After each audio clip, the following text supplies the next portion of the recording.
So I'm working on changing the other bank one, sensor one, oxygen sensor. It's back in there. So what I've done is jacked the truck up on, mostly on one side, but a little bit on the other. And always make sure your jack stands are on a level surface if possible. And I have the jack as a backup, and then get some shock if possible for the rear tires, and then turn the wheel as far left as you can to get under there, and then back in there is the oxygen sensor. Don't forget the thread grease, so I'll link it below so that the oxygen sensor can be taken out if you have to take it out again. Some people have driven these things so many miles that they've taken them out like 2 or 3 times. So prepare for the future. So here's a little closer look at the oxygen sensor. Sorry to get the right light on there, but it is back here behind the wheel well. So once you, especially helpful to turn your wheel to get it up in there so that you can reach it, and then you can possibly reach up to disconnect it above, but I just leaned over the back of the engine from the hood and disconnected it there. So this is definitely the worst one to try to reach. Basically got this long wrench. I'm trying to feel up by hugging the car until the oxygen socket connects, and then get it off that way. But it's, unless you have a lift that goes straight up, this job kind of sucks.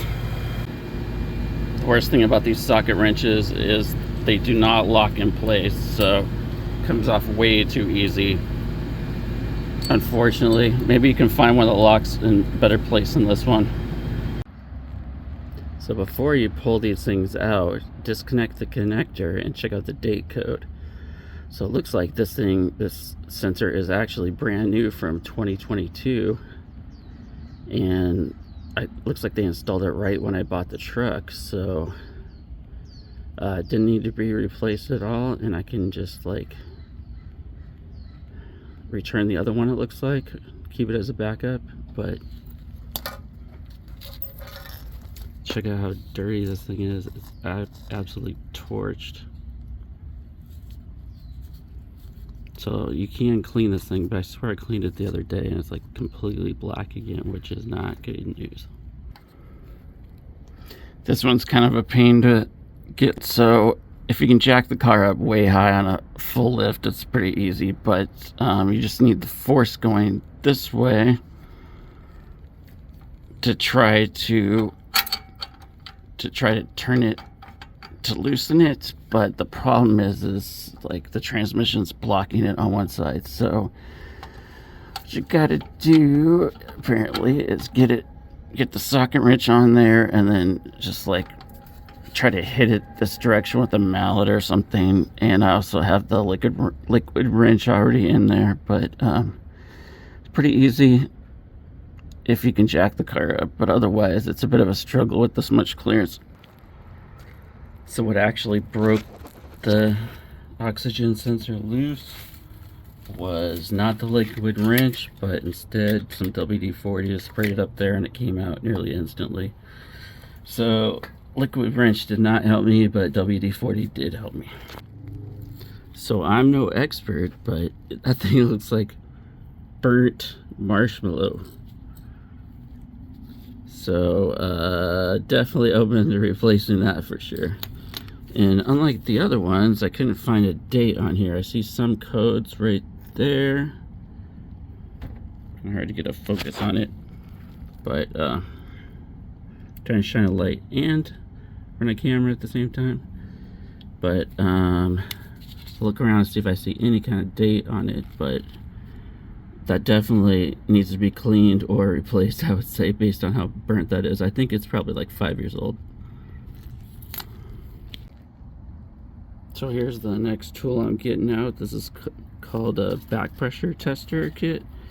Get on Amazon, I can link it, and you can get it with a better case and stuff. So basically what you do is you take this thing and you remove the oxygen sensor and then connect the rubber hose to it, and I'll link some videos for you that are way better than this. But then you test the pressure once the truck is going, and you can tell if the exhaust is clear going back or if your cats are bad using this tester. So I'm going to use this on the downstream, and I've already ran it on the upstream. I don't have a video for that, but it all came back good for those first 2 tests.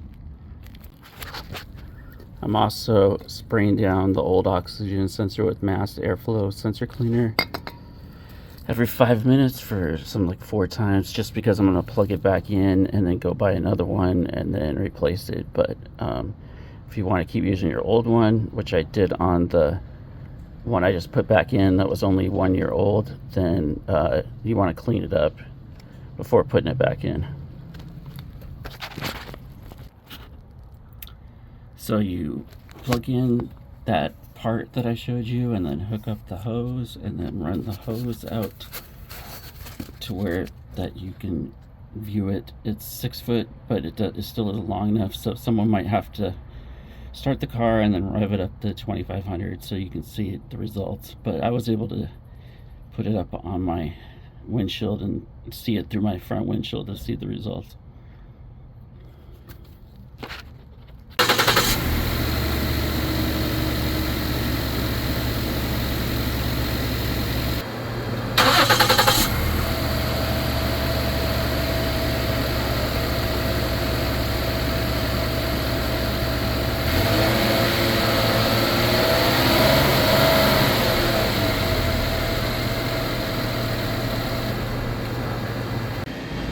So I have a cool inspection camera. It's like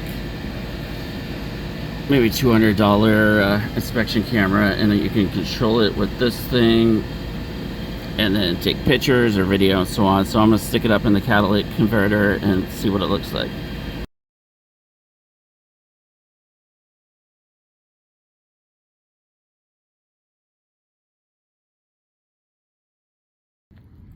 And here's the last oxygen sensor. It seems to be about 7 years old, so it's time to replace it. Plus it's super black.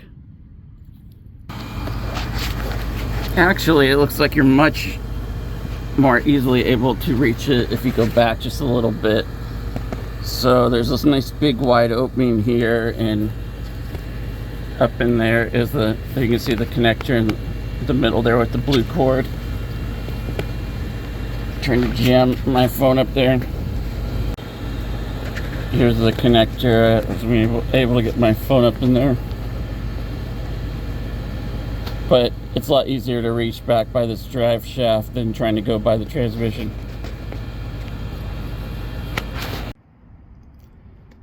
So the Bank 1 Sensor 2 is a completely different oxygen sensor than the other downstream one.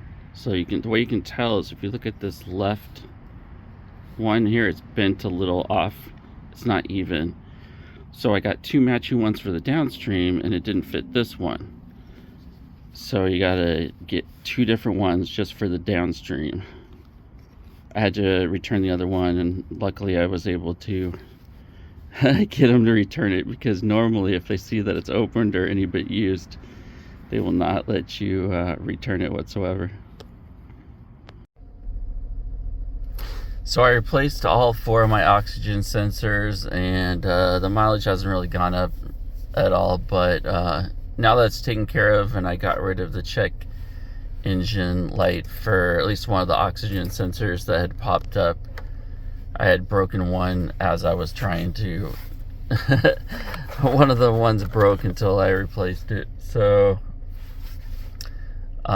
success, I would say. You do need 2 of the same oxygen sensors for the first upstream ones, and then the back 2 are different from each other, and so you can't just buy 2 of the same for the backs as well. So that's a mistake I made. I bought 2 for the back, and they didn't match up, and so I had to take one back